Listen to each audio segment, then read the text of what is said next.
వాళ్ళు నమ్మని వాళ్ళు. వాళ్ళు నమ్మరు. వాళ్ళు నమ్మరు. కాబట్టి వాళ్ళ కోసం విద్యల హేతువాదులు. తత్వాలను తెలుసుకోవడానికి ఏమైంది, తగిన ప్రమాణ సిద్ధ తర్కం ఇది ఉంది కాబట్టి వారు నమ్మాల్సింది ఇంకా. అది అర్థమైందా అండి? ఈ ప్రాచీన పెద్దవాళ్ళని మరియు అర్వాచీన విద్యల తత్వములను, అర్వాచీనుల విద్యలు ఏమున్నాయి, వాళ్ళు నమ్మరన్నమాట. దేన్ని నమ్మరు? ప్రతిదానికి వారికి ఈ ప్రమాణాలు కావాలి. సో ప్రమాణాలు కావాలి అంటే మనకేం ప్రమాణం ఉంది? వేదమే ప్రమాణం. అవునా? అర్థమైందా? ఇంకా కానీ వాళ్ళు వేదానికి వేదాలు నమ్మరు. వేదముని నమ్మకపోతే ఇంకంతే, ఇంకా దానికి ఇంకెవరేం చేయలేరు ఇంకా. మరి అదే అందుకోసమే కదా వాళ్ళు నమ్మరు. అదే అదే వాళ్ళు- అదే ఆ, ప్రమాణం తీసుకుంటే ఓకే, నమ్మకపోతేనే ప్రాబ్లం. ప్రాబ్లం. ఇప్పుడు చూడండి, అలవాటు ఇప్పుడు చేస్తారు. హా, మనము ఒక విషయం మాట్లాడుతున్నాము, మాట్లాడడం అసలు వినను అంటే ఇంకేం చెప్తాము, ఏం అర్థమవుతుంది వాళ్ళకు? అవునా కదా? సో అంటే వేదము అనగానే వాళ్ళు అక్కడి నుంచి వెళ్ళిపోతే అక్కడ ఏముంది అసలు నువ్వు విననే లేదు, అది తప్పొప్పు చెప్పడానికి నీకు ఎక్కడుంది?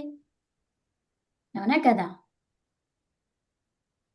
సో వాళ్ళు దాన్ని ఒప్పుకోరన్నమాట. వాళ్ళు ఒప్పుకోరు. హా, హేతువాదులు. హేతువాదులు. సో వారేంటి, తర్కం అంటామా వితర్కం అంటామా ఇక్కడ? వితర్కం. వితర్కం వాళ్ళు. వితర్కము, వితర్కవాదం.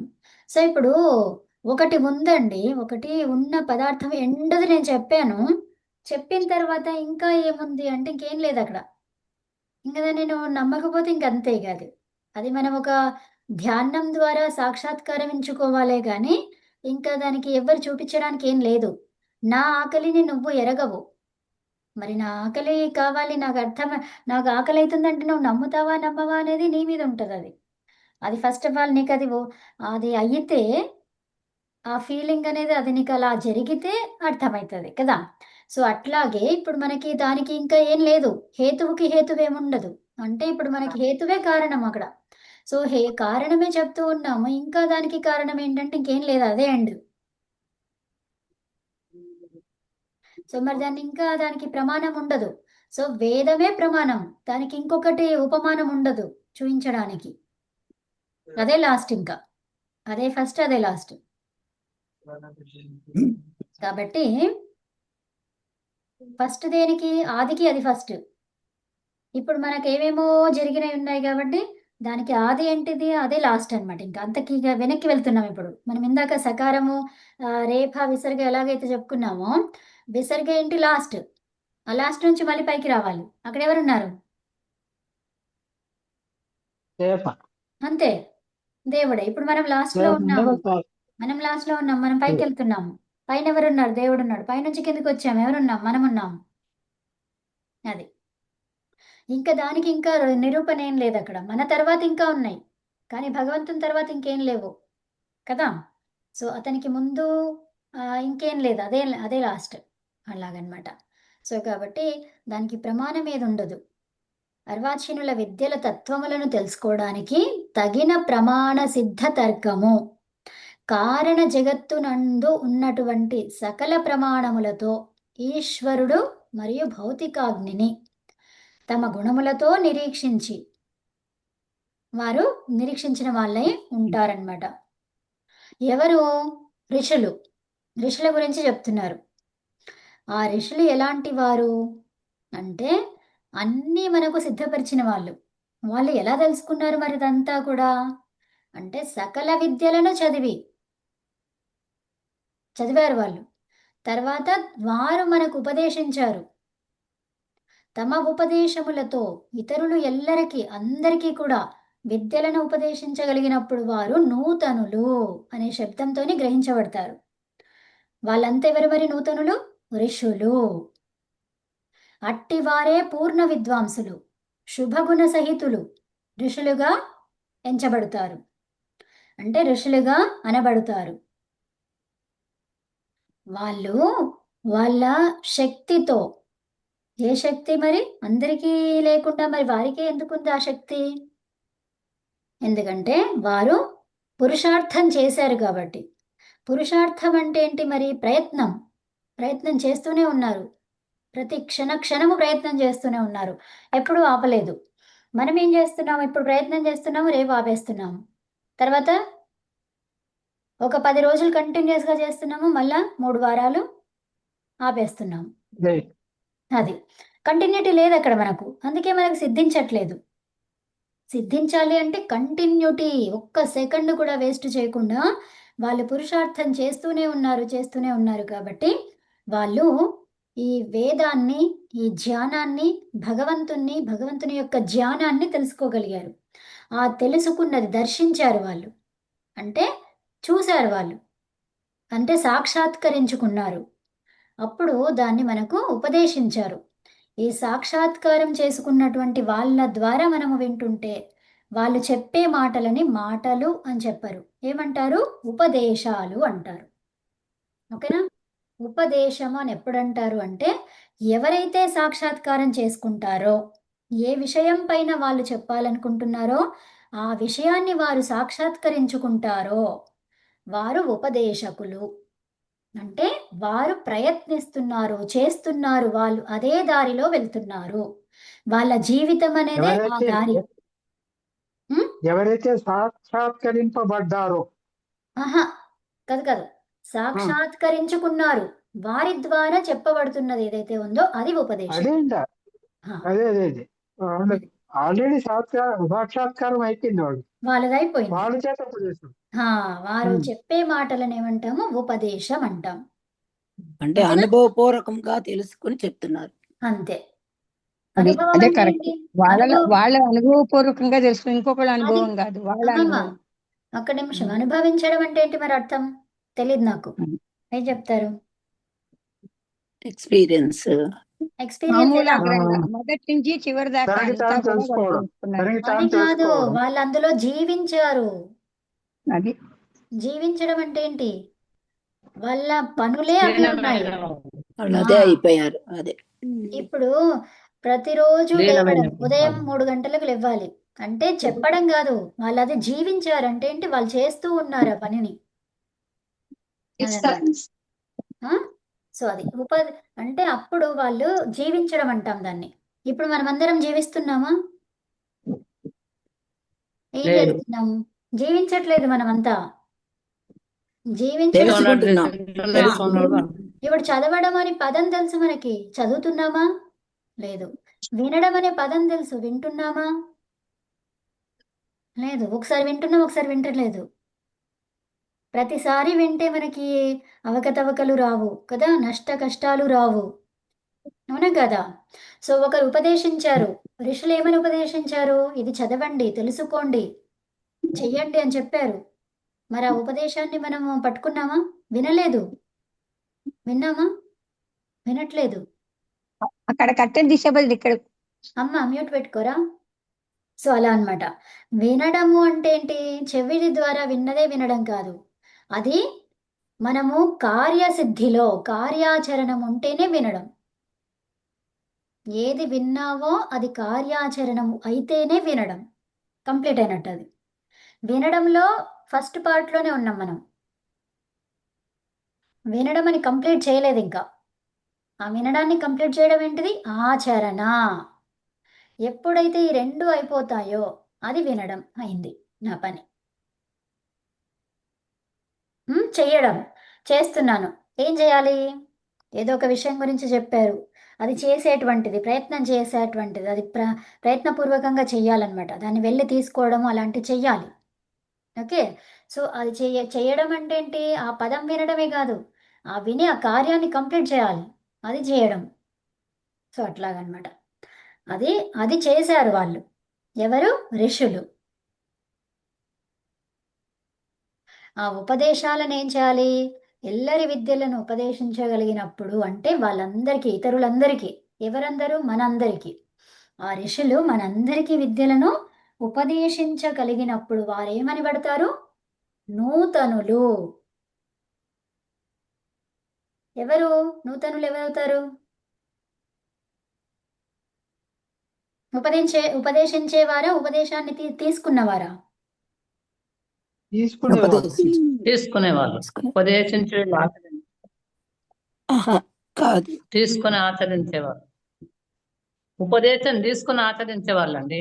ఇక్కడ వినండి, మళ్ళీ వినండి. ఆ ఇతరులకు ఉపదేశకులు ఋషులు వాళ్ళు ఇతరులకు విద్యలను ఉపదేశించగలిగినప్పుడు ఎవరు చేస్తున్నారు ఇక్కడ? ఋషులు. అది ఋషులు. వారు నూతనులు అనే శబ్దం వల్ల గ్రహించబడతారు. ఎప్పుడు ఎవరు? వాళ్ళు ఆచరించే వాళ్ళు ఋషులు. ఋషులండి. ఋషుల గురించి చెప్తున్నారు అక్కడ.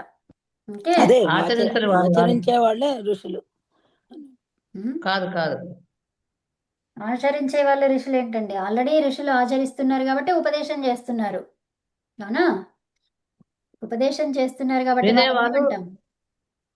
నూతనులు వినే అంటాం. వాళ్ళని ఆచరించారు. హా, నూతనులు అంటామన్నమాట. అట్టివారే పూర్ణ విద్వాంసులు శుభగుణ సహితులుగా ఋషులుగా ఎంచబడతారు. ఎలాంటి వారు? ఈ నూతనులే. ఆ నూతనులే పూర్ణ విద్వాంసులు శుభగుణ సహితులు అయిన వారు కాబట్టి వాళ్ళని ఏమంటారు? ఋషులు. అర్థమైందా? అంటే ఋషులకి అనదర్ వర్డ్ నూతనులు, అంతేనా? నూతనులు, కరెక్ట్. ఓకే. ఏ విధంగా అంటే చెప్తున్నారు ఇక్కడ, మంత్రార్థాలను తెలుసుకొని ధర్మము మరియు విద్యల ప్రచారం తమ సత్య ఉపదేశముల ద్వారా అందరిపై దయ కలిగి ఉండువారు. ఎల్లరిపై అంటే ఏంటి? అందరిపై. సో ఏ ఏ విధంగా మనకు అర్థమైంది? అది మంత్రాలను వాళ్ళు అర్థం చేసుకున్నారు, తెలుసుకొని వాళ్ళు వాటిలో ఆ మంత్రం ఏం చెప్పిందో ఆ విధంగా వాళ్ళ జీవన విధానము ఉన్నది. ఒక మంత్రం ఏం చెప్పింది? అగ్ని అన్నది, యజ్ఞ కార్యాలు చెయ్యాలి అన్నది. అంతే. ఇప్పుడు మంత్రం చదివామా? మంత్రాన్ని మనము ధరించామా? చదివాం అంతే. మరి ధరించడం ఎప్పుడైతుంది? దాన్ని ఆచరణ చేసినప్పుడు. మరి ఆచరణ ఎవరు చేశారు? ఋషులు చేశారు. అవునా? ఎవరైతే చేశారో వాళ్ళని ఏమన్నారు ఇక్కడ? నూతనులు. అర్థమైందా? అది ఒక్కసారి చేసి ఒక్కసారి చేయకుండా కాకుండా ఏవైతే ఉన్నాయో ఆ విద్యలన్నిటినీ తెలుసుకొని మంత్రార్థాలను తెలుసుకొని ధర్మము. ధర్మం అంటే ఏంటి? ధర్మానుకూలంగా ఉండాలని చెప్తుంది మంత్రం. వేదానుకూలంగా ఉండాలని చెప్తుంది మంత్రం. తర్వాత అన్ని విద్యలు చెప్పేటువంటిది మంత్రం. అర్థమైందా? ఒకటే విద్య కాదు, ఒకదానికి సంబంధించిందే లేదు. ఇప్పుడు మనం సైన్స్ చదువుకుంటే సైన్స్ ఒకటే ఉంటుంది. భౌతిక శాస్త్రం చదువుతున్నావా, విజ్ఞాన శాస్త్రం చదువుతున్నావా, లేకపోతే భూగోళ శాస్త్రం చదువుతున్నావా, ఒక్కొక్క శాస్త్రమే ఉంది మనకు అక్కడ. కానీ ఈ వేదం అనే దాంట్లో ఏముంది? అన్ని శాస్త్రాలు, అన్ని విద్యలు కలిసి ఉన్నాయి అక్కడ ఒకటే చోట కదా. సో ఒకే చోట అన్నీ ఉన్నది ఎక్కువ మనకి లాభాన్ని కలుగజేస్తుందా, లేకపోతే ఒక్కొక్కటి చదువుకోవడము లాభాన్ని మొత్తంగా ఇస్తుందా? చెప్పండి. అన్నీ ఉన్న చేట ఎక్కువ లాభం ఉంటుంది కదా. సో అయితే మరి అన్నీ ఉన్నది చదువుకోవడం అంత సులభమా? అంత శక్తే ఉంటే గనక అంత శక్తే ఉంటే గనక ఒక్క వ్యక్తిని ఏమేమవుతాడు? ఒక ఇంజనీరు, ఒక డాక్టర్, ఒక టీచరు, ఒక లాయరు, ఒక అన్ని పనులు చేసేవాళ్ళు కదా, ఒక ఎలక్ట్రీషియన్, ఇలాగ అన్నీ అవుతారు. అవునా కదా? మరి అదే కదా వేదం చెప్పేది. ఒక్క వ్యక్తి ఇవన్నీ కావాలి అని చెప్తుంది. ఒక్కొక్కటి కాదు, ఒక వ్యక్తి మొత్తం కావాలి అని చెప్తుంది వేదం. ఒక రైతు కావాలి, ఒక పాచకుడు కావాలి, అన్నీ చెప్తుంది. ఒక విద్యను, కళాకారులు మొత్తం 64 కళలు అతనిలోనే ఉండాలి, ప్రతి ఒక్కరిలో ఉండాలి అని చెప్తుంది వేదం. అప్పుడే ఆ మనిషి సంపూర్ణ మనిషిగా పిలువబడతాడు. మనం సంపూర్ణంగా లేము. సో కాబట్టి అదంతా కావాలి అని చెప్తుంది. అది కాదు అని అనుకుంటున్నాం మనం అంతే. అది ఆల్రెడీ మనకి ఎగ్జిస్టింగ్, మొత్తం కంప్లీట్గా మన లోపల ఉంది. అదంతా భగవంతుడు మనకి ఇచ్చేశాడు, అందరికి ఇచ్చాడు. సో అది ఏమైపోయిందంటే రాను రాను మనకి ఇలాగా అది లోపల వెళ్ళిపోయింది. అది కింద అడుగు భాగంలో ఉండిపోయింది. అది పొరలంతా కూడా మన జన్మలు ఎన్నెన్ని వచ్చాయో, ఎన్నెన్ని రోజులు గడుస్తున్నాయో, రోజులకే చూడండి జన్మలెందుకు, రోజులలోనే మనకి తేడా కనిపిస్తుంది. మర్చిపోవడము, ఏదేదో అవ్వడము, దానిపైన ఏమేమో పైన లేయర్స్ ఉండడము, బాధ్యతలు, బాధలు అవన్నీ ఉండడము కదా! రెస్పాన్సిబిలిటీస్ పెరగడము కదా! సో, బాధ్యత అంటే రెస్పాన్సిబిలిటీనే కదా! సో, అవన్నీ పెరగడం వల్ల ఏమైపోయింది, అవన్నీ మనకి ఉన్నటువంటిది మనమేంటి, రియాలిటీ ఏంటో అది కిందకెళ్ళిపోయింది. కాబట్టి వాటికి దగ్గరవ్వడానికి ఇవన్నీ ప్రీచర్స్ ఎవరు, మన ఋషులంతా కూడా వచ్చి మనకి ఉపదేశించారనమాట. సో, మీరు అది కాదు ఇది అని చెప్పేసి ఉపదేశించడం జరిగింది. ఆ ఉపదేశాల ద్వారా మనము ఎన్‌లైటన్ అవుతామనమాట. అప్పుడు మనం మన స్థితిని మనం తెలుసుకుంటాము. హ్మ్. సో, ఈ ధర్మము మరియు విద్యల ప్రచారం తమ సత్య ఉపదేశాల ద్వారా అందరిపై దయ కలిగి ఉన్నటువంటి వారు. ఎవరా వారు? ఋషులు. కృష్ణుడు. తర్వాత వాళ్ళకి నిష్కపటం. అంటే కపటము లేదు వాళ్ళ లోపల. పురుషార్థపరులు. వాళ్ళు పురుషార్థం చేసిన వాళ్ళు. ధర్మాన్ని సిద్ధపరచుకోవడానికి ఈశ్వరోపాసన ఉనర్చువారు. అంటే ఈశ్వరుని యొక్క ఉపాసన. ఉపాసన అంటే ఏంటసలు? ధర్మం అంటే ఏంటసలు? చెప్పండి. ధర్మం అంటే set of rules. Set of rules. రూల్సా? లేకపోతే అది మళ్ళీ రూల్స్ అంటే వేద మనకు ప్రతి ప్రమాణంతో బాధ్యత ఎప్పుడు అంటే ఏది దారి. చేయటం ధారేచేసి ఆ, ధర్మం. కాదు మేడం. ధరించేది ఎప్పుడు ఏది ఏదైతే అర్థమవుతుందో చేయటము అదే అనేది ధర్మం. విధాయకము, అది ఆ. ధర్మం. అది ఏదైతే విధించబడి ఉన్నటువంటి విధాయకాలు ఏవైతే ఉన్నాయో, ఈ చెట్టు యొక్క ధర్మం ఏంటి? పెరిగి ఫలాన్ని పరు- ఇవ్వటం. పరులకు ఉపకారం చేయడం, అంతే. అవునా? ఉమ్. పరులకి ఉపకారం చేయడం ఎలా చేస్తుంది మరి? అది పండ్ల ద్వారా, కాయల ద్వారా, నీడ ద్వారా, నీడ ద్వారా. ఆహారం ద్వారా. అవునా? కావలసినటువంటి ఆహార పదార్థాలను ఇస్తుంది అది. పుష్పాల ద్వారా. ఆరోగ్యాన్ని పుష్పాల ద్వారా. సో, ఇలా మనకి ఉపకారం చేస్తుంది అది. తర్వాత ఇంకా ఏం చేస్తుంది ఆ చెట్టు ద్వారా? మనకి కాండంని తీసుకుంటే ప్రతిదీ ఏది తీసుకుంటే దాని వల్ల మనకి లాభమే కానీ ఎక్కడ కూడా ఏది లేదు. అవునా? సో, అలా ఉపకారం చేస్తుంది అది. సరే, నదులను తీసుకోండి. నది ఏం చేస్తుంది? నది యొక్క ధర్మం ఏంటిది? ఉపకారం, అంతే. ప్రవహించడము, ఆ ప్రవహించే నీటిని మనకి అందించడం. ఇవ్వటం. అవునా? ఆ. సో, తర్వాత ఇప్పుడు అగ్ని అన్నాము. ఇందులో ఈ మంత్రం యొక్క మొత్తం ఏంటి? అగ్ని. అగ్ని ఏం చేస్తుంది? అగ్ని యొక్క ధర్మం ఏంటిది? దహన శక్తి అని మనం చదువుకున్నాం ఫస్ట్ మంత్రంలో. అవునా? దహనం అనుకున్నాం. సో, దహిస్తుంది అది. అంటే ఆమూలంగా నాశనం చేస్తుంది. అర్థమైందా? అంటే ఏంటి? మన లోపల ఉన్న చెత్తనంతటిని తీసేయాలి. అది ఒక లోపల అంతర్గతంగా ఉన్నటువంటి దాహక శక్తి అది. అవునా? మన అన్నము తిన్నటువంటి అన్నము పచించాలి అంటే ఏం కావాలి? పచనం కావాలి. అగ్ని అగ్ని కావాలి. కావాలి. అగ్ని కావాలి. జఠరాగ్ని. జఠరాగ్ని కావాలి. జఠరాగ్ని. తర్వాత ఇక్కడ భౌతికాగ్నులు అంటే ఏం చెప్పారు? మన లోపల ఉన్నటువంటి అగ్ని అంటే మన లోపల ఉన్నది కూడా. తర్వాత ఇంకేమన్నారు? వాహనాలను సిద్ధం చేసుకోవడానికి. ముఖ్యంగా వాహనాలన్నమాట. ఈ వాహనాలు ఎందుకు కావాల్సి వచ్చింది? దేని వల్ల చూసి చెప్పుకున్నాము అంటే, పరిగెత్తేవి ఏవైతే ఉన్నాయో, శీఘ్రంగా పరిగెత్తేటువంటివి ఏమున్నాయి? అశ్వము అని, తర్వాత ఎద్దు, వృషభం అని చెప్పుకున్నాము. అవునా? సో, ఈ అశ్వము, వృషభము ఈ రెండింటి ద్వారా మనకి ఎంత వేగము అది కనిపిస్తుందో, ఆ వేగంలాగా మనము మన పనులను చెయ్యాలి అంటే మనకేం కావాలి? వాహనాలు కావాలి.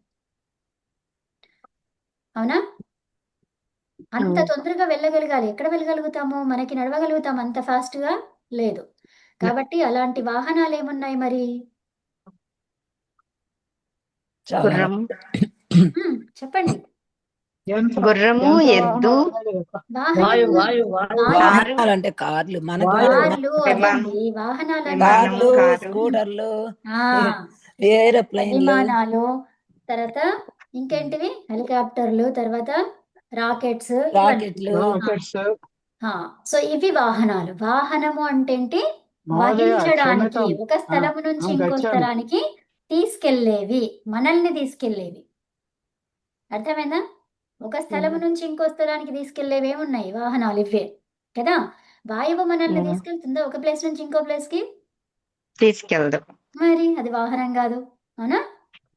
ఉమ్. ఆ, సో వహన గతి ఉన్నటువంటిది అంటే అక్కడ నుంచి ఇక్కడికి తీసుకెళ్లేటువంటిది, అది వాహనం. ఓం నమస్తే, ఐఎమ్ లీవింగ్. ఓకే. సో అలాగా ఉన్నటువంటివి ఏవైతే ఉన్నాయో వాటన్నిటి గురించి ఏం చెప్పారు ఉపదేశాల ద్వారా? మనపైన దయ కలిగి మనకి వాళ్ళు కపటము లేకుండా పురుషార్థము చేసి ధర్మమును సిద్ధపరచుకొనడానికి, ఆ ధర్మాన్ని మనం తెలుసుకొని మన లోపల ఉండి దాన్ని మనం సిద్ధపరచుకోవాలంటే ఏంటండి? సాక్షాత్కరించుకోవడానికి ఈశ్వరోపాసన చేయమన్నారు. ఈశ్వరోపాసన వారంతా ఇవన్నీ చేశారు కాబట్టి ఇవన్నిటిని మనకు ఉపదేశించారనమాట. కార్యసిద్ధి కొరకు. కార్యము సిద్ధించాలి అంటే భౌతికాగ్నులు కావాలి మనకు, అవునా? ఈ భౌతికాగ్ని యొక్క ఆ ఏంటి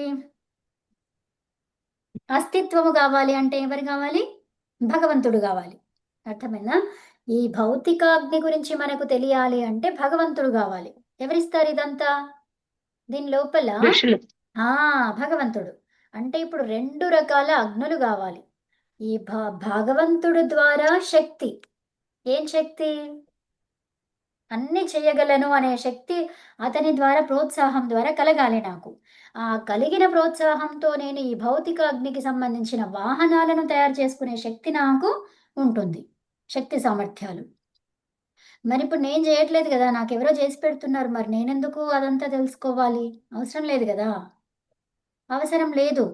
కానీ అతను చేసినటువంటిది మధ్యలో ఆగిపోయింది. అప్పుడు ఏం చేసినాము? అక్కడే ఉండిపోయినాం మనం. అది మనకి తెలిసి ఉంటే మనము మళ్ళీ మనం దాన్ని ఫిక్స్ చేసి సరి ముందుకు చేసుకుని వచ్చేవాళ్ళం. అది. ఇప్పుడు ఒకరిపైన ఆధారపడి ఉంటే ఏమైంది? అక్కడే ఆగిపోయినావు. ఆ ఆధారం ఉన్నటువంటి వ్యక్తిది కొంతవరకు ఫలించింది, ఇంక తర్వాత లేదు. అప్పుడు ఏమైపోయింది? మన పైన ఆగిపోవడం జరిగింది. ఆగిపోయింది. అది మన కార్యం ఆగిపోయింది. సో అక్కడ మనకి ఇంకా ఏమీ లేదు, ఇంకా సోర్స్ ఏం లేదు. ఇక వేరే వాళ్ళు ఎవరో రావాలి, అప్పటి వరకు ఎన్నో సంవత్సరాలు కావాలి, మనం అక్కడే ఉండిపోతాం, అయిపోయింది ఇంకా. సో అదనమాట. అందుకని అందరికీ అన్ని విషయాలు తెలియాలి అని చెప్పేసి చెప్తున్నారు ఇక్కడ. 2 అగ్నులను మనము వాడుకోవాలి. ఈశ్వరాన్ని అగ్ని అన్నాము కాబట్టి ఆ అగ్ని ద్వారా ఉపాసన నేర్చుకొని తెలుసుకొని ఈ భౌతిక అగ్నులను తయారు చేసుకోవాలి. అర్థమైందా? వాటి ద్వారా ఉన్నటువంటి అది ఎక్కడ ఎలా పెట్టాలి, దేంట్లో ఏం చెయ్యాలి, ఏం చేస్తే ఎలా వస్తుంది, అలాగనమాట. కర్తవ్య కర్మలను సిద్ధపరచుకుని వారు ప్రాచీన మరియు అర్వాచీన విద్యల తత్వములను తెలుసుకోవడానికి. అంటే ఇప్పుడు ప్రాచీనము అంటున్నాం ఇక్కడ. ఏం ప్రాచీనం మరి? ఏది ప్రాచీనం? ప్రాచీనము నూతనం. తర్వాత ప్రాచీన కాలము నుంచి అంటున్నాం మనం. ప్రాచీన అనడానికి ఏంటి? ఇంతకు ముందు ఎప్పటి నుంచో ఉన్నటువంటిది. అర్థమైందా? అర్వాచీన అంటే ఏంటిది? తర్వాత వచ్చినటువంటిది.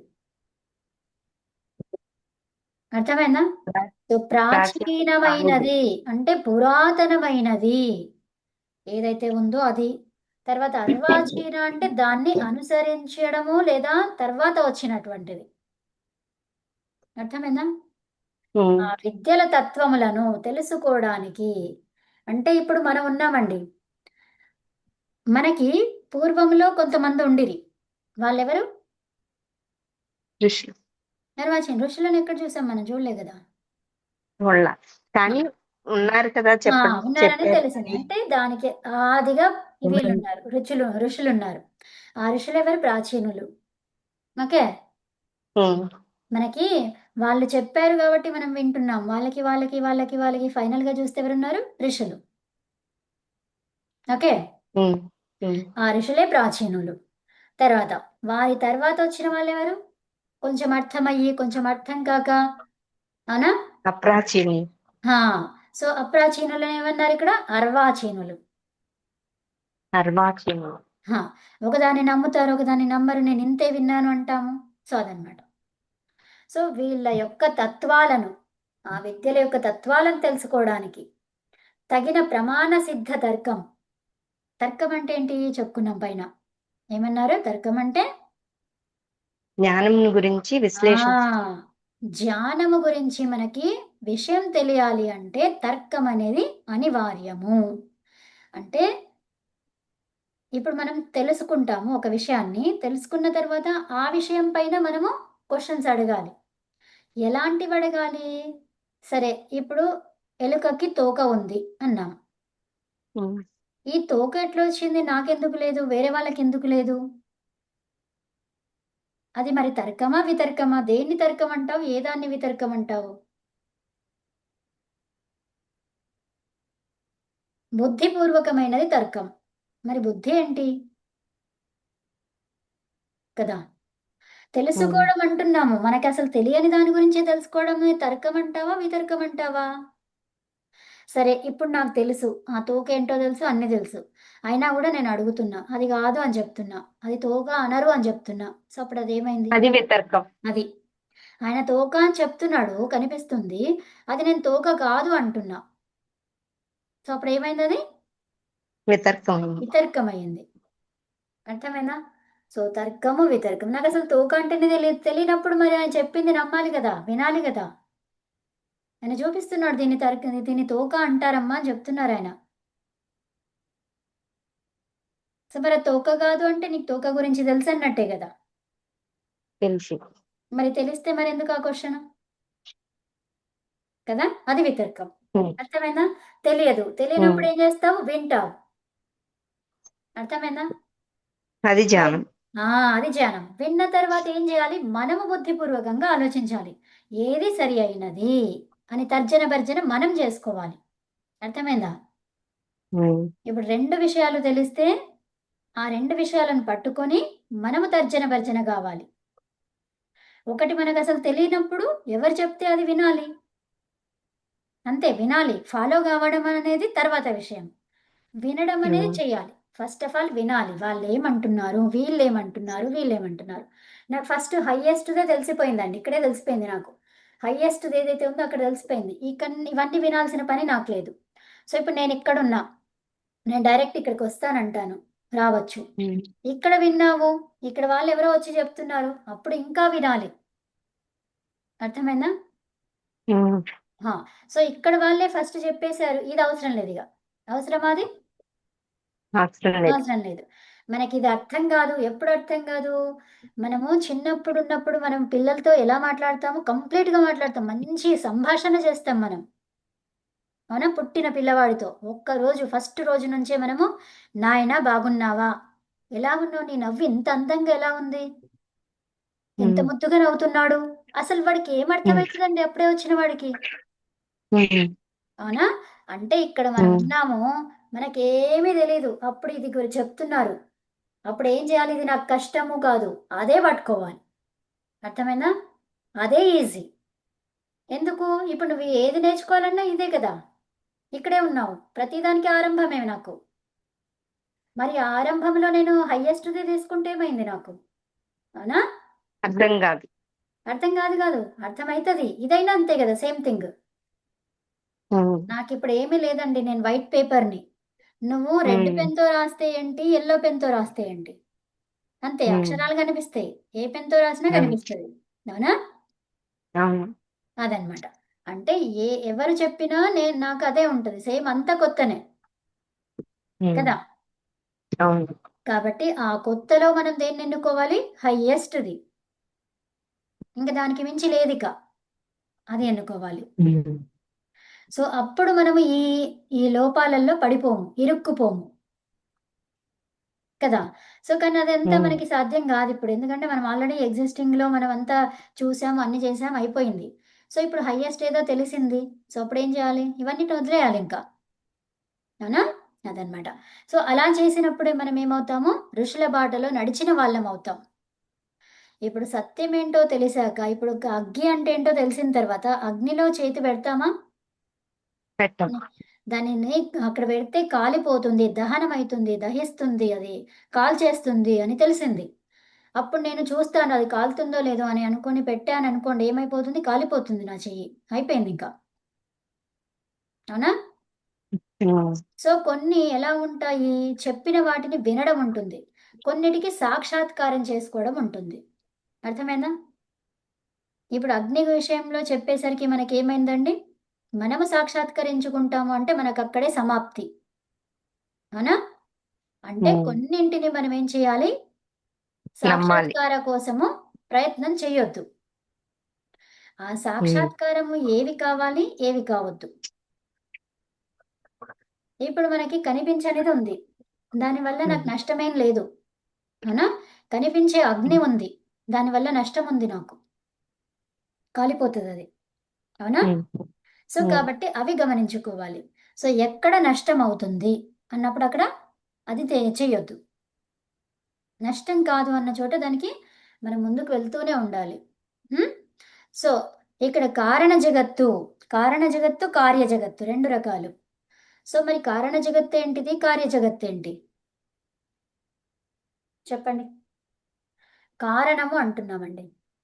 ఒక కారణము చేత వచ్చినటువంటిది కారణ జగత్తు. మరి కార్య జగత్తు ఏంటి? కారణమును చూసి కార్యం చేసేది కార్య జగత్తు. ఓకే. అర్థమైందా? కారణం ఏంటి? 3 పదార్థాలు. సత్వ, రజస్తమ పదార్థాలు. సత్వ, రజ, తమ. ఈ 3 మూల పదార్థాలు. ఈ మూల పదార్థాలు ఏంటివి? కారణం. సత్వరజస్తమం. కారణం. అది ఉంది కారణం. కాబట్టి కార్యము. ఏం చేశాడు భగవంతుడు?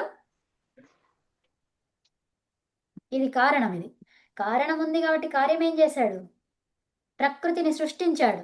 అంటే ప్రకృతిని దానికి మూల ఇప్పుడు సత్వరజస్తమ ఈ పదార్థాలను కలిపి ఏం చేశాడు? ఉన్నటువంటి ప్రకృతి ఏదైతే ఉందో ఆ ప్రకృతిని ఎవ్వరికి చూడతరం కాదు అది. ఓకే. అది ఎవ్వరికి కనిపించదు, చూడతరము కాదు. సో, ఆ చూడతరము కాని దానిని ఏం చేశాడు భగవంతుడు? ఈ 3 పదార్థాలను తీసుకొని మనము చూసే విధంగా, వాటిని వాడుకునే విధంగా తయారు చేశాడు. అక్కడ దాన్ని ఏమంటాము? కార్యము. ఇది మూల ప్రకృతిలో ఉన్నటువంటి పదార్థాలు. ఇది మూల ప్రకృతి. ఓకేనా? మూలంలో ఉన్న ప్రకృతిని ఎవ్వరూ చూడలేరు. సో, ఇప్పుడు దృశ్య ప్రకృతి మనకి తయారైంది. ఈ దృశ్య ప్రకృతి తయారైంది. ఓకే. ఈ దృశ్య ప్రకృతి ఎలా అయ్యిందది? ఈ కారణం ఉంది కాబట్టి కార్యం జరిగింది. ఇప్పుడు మట్టి ఉంది. ఆ మట్టిని కుండ చేసేవాడు ఏం చేశాడు? మట్టిని కనిపించిన తర్వాత ఆయనకు ఒక ఆలోచన వచ్చింది. ఆలోచన వచ్చి ఏం చేశాడు? కార్యం చేశాడు. ఏం కార్యం చేశాడు? కుండ తయారు చేశాడు కదా. సో, అట్లాగే కారణము. ఈ కారణ జగత్తు ఏంటది?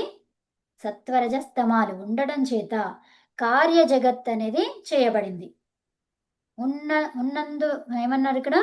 జగత్తునందు ఉండు అట్టి సకల ప్రమాణములతో ఈశ్వరుడు మరియు భౌతికాగ్నిని తమ గుణములతో నిరీక్షించి అంటే పరీక్షించదగిన వారై ఉందురు. ఎవరు? ఋషులు. ఎవరండి? ఋషులు. సో, ఆ ఋషులు. తర్వాత సర్వజ్ఞుడు. ఆ సర్వజ్ఞుడు ఎవరు? అన్నీ తెలిసినవాడు. మనకి ఈ ఆత్మకి పరమాత్మకి తేడా ఏంటి అంటే ఆత్మలో సర్వజ్ఞత్వం లేదు, పరమాత్మలో సర్వజ్ఞత్వము ఉన్నది. అర్థమైందా? త్రికాలములందలి ఋషులను తన సర్వజ్ఞత్వముతో తెలుసుకోవడానికి ఆ పరమేశ్వరుడు ఏం చేస్తున్నాడంట? సర్వజ్ఞుడగు పరమేశ్వరుడు త్రికాలములందు ఋషులను అంటే అన్ని కాలాలలో ఋషులు ఉంటారండి. ఆ ఋషులు ఎందుకు అవసరమయ్యారు? ఎందుకంటే మనకు ఉపదేశించడానికి. మరి వాళ్ళకి ఎవరు ఉపదేశించారు? వారి పురుషార్థం ఉపదేశించింది. ఆ పురుషార్థం వల్ల పరమేశ్వరుని ద్వారా డైరెక్ట్ జ్ఞానము లభించింది. ఓకే, అదనమాట. అందుకని ఈ మంత్రంలో దీని గురించి చెప్పడము జరిగింది. ఓకే, చాలండి. మరి ఇది మళ్ళీ చూద్దాం మనం. నెక్స్ట్ వీక్ చూద్దాం. వస్తుంది. అమ్మా, ఇది దీని యొక్క వ్యాఖ్యానము ఒక్క రోజులో అయిపోదన్నమాట కదా. సో అవును. దీని వ్యాఖ్యానం చాలా పెద్దగా ఉంటది. ఉన్న మంత్రం చిన్నగా ఉంటుంది. అందుకే చూడండి, ఓం అంటే ఏమన్నాం దాంట్లో ఆ ఊ మా, అవునా? ఈ ఆ అంటే ఏంటండి? సృష్టి స్థితి లయలు ఆ 3. ఆ ఆ అంటే సృష్టి స్థితి లయాలు వచ్చాయా? ఊ అంటే ఏంటి? మళ్ళీ మకారం అంటే ఏంటి? విజయలక్ష్మి గారు చెప్పండి. ఆ అంటే ఏంటి? అకారం అంటే ఏంటి? సృష్టి. అకారం సృష్టి. ఇదంతా కూడా సృష్టి. సృష్టి సృష్టి ఉన్నటువంటిది. స్థితి లేఖనం ఈ సృష్టి ఊ అంటే ఏంటి? స్థితి. ఉత్పత్తి మా స్థితి అంటే ఏంటి? లయం. లయం. లయం అంటే ఏంటండి? ఆహా. సృష్టి కాలం ఎంత? పుట్టడం, ఉండడం, సృష్టి స్థితి లయం నశించడం. అవునమ్మా. సృష్టి స్థితి లయం ఆ సో సృష్టి కాలం ఎంత? అంత జ్ఞానం ఎందులో ఉంది? అనంతం. అనంతం. సో అది అందులో ఉంది, ఆలో ఉంది. మరి స్థితి అంటే ఏంటి? అనంతం కాదు, సృష్టి ఉంది కదా. సృష్టి అనేది ఉంది, సృష్టి జరిగిందంటాం మనం, అవునా? సృష్టి ఆదిలో అంటున్నాం, అవునా? సృష్టి ఉన్నది. ఎక్కడ ఉన్నది? ఆది అంటున్నాం. ఎక్కడ తెలియదు. ఆది అంటే ఇప్పుడు మన జన్మ అంతమైన తర్వాత, అందరి జన్మలు అంతమైన తర్వాత ఏమైపోతుంది? మళ్ళీ మొదలవుతుంది కదా. తర్వాత స్థితి. మనం ఇప్పుడు ఎక్కడున్నాము? స్థితిలో ఉన్నామా, లయములో ఉన్నామా, సృష్టిలో ఉన్నామా? స్థితిలో ఉన్నాం. స్థితిలో ఉన్నాం, ఇప్పుడు మనము వర్తమానంలో ఉన్నాం. 19 అంటున్నాం కదా. అంటే మనము ఇంకా ఎక్కడున్నామంటే 25% ఆఫ్ దాంట్లో ఉన్నాం మనం, సృష్టి కాలంలో. ఐ మీన్ ఈ లయము వరకు ఇంకా రాలేదు, ఇక్కడే ఉన్నాం, సృష్టిలోనే ఉన్నాం. ఇంకా 25% ఇక్కడే ఉన్నాం. సృష్టి ఇప్పుడు జరిగింది, ఇప్పుడు సృష్టి జరిగిన తర్వాత ఎక్కడ ఉన్నాం మనం? చెప్పండి. స్థితిలో స్థితిలో ఉన్నాం ఉన్నాం. మేడం. సృష్టి స్థితిలో ఉన్నాం. జరిగిపోయింది. ఇప్పుడు వ్యాపకం స్థితిలో అనేది ఉన్నాం. జరుగుతుంది సృష్టి. స్థితి నుంచి లయం వరకు ఇంకా వచ్చే దారిలో ఉన్నాం మనం, అవునా? ఇక్కడ అవును. 25% అయిపోయింది. ఇంతవరకు ఇక్కడ రావాలి. వచ్చాక ఇదంతా అయిపోయాక మళ్ళీ సృష్టి స్టార్ట్ అవుతుంది. అంటే ఏంటి? సృష్టి అవుతుంది, మొదలవుతుంది అంటున్నాం మనం, అవునా కదా? దేనికి మొదలు? చక్రం. ఈ శరీరాలు రావడానికి మొదలు. అర్థమైందా? శరీరాలు రావడానికి, ప్రకృతిలో మనకు చూడగలిగే ప్రకృతి రావడానికి అది సృష్టి ఆది. అర్థమైందా? మరి సృష్టికి ఆది ఏంటిది? సత్వరజస్తమ. అర్థమైందా? సత్వరజస్తమాలకి ఆది లేదు, అంతం లేదు, ఏది లేదు. అర్థమైందా? ఈ మూల పదార్థాలు ప్రకృతి, అది మూల పదార్థాల ప్రకృతికి ఆది లేదు, అంతము లేదు. ఆత్మకి ఆది లేదు, అంతము లేదు. పరమాత్మ ఆది లేదు, అంతము లేదు. మరి పరమాత్మ